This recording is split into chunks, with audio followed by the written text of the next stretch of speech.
శ్రీమాత్రే నమః.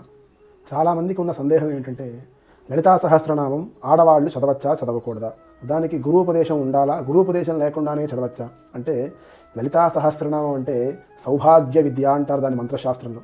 కాబట్టి ఇప్పుడైతే లలితా సహస్రనామము ఖడ్గమాల ఎవరు పెడితే వాళ్ళు ఎలా పెడితే అలాగా చదివేస్తూ ఉన్నారు. కానీ గురుముఖత ఒకసారి వారి చేత చెప్పించుకుని తర్వాత మనం చదవడం అనేది మహోత్కృష్టమైనటువంటి పని.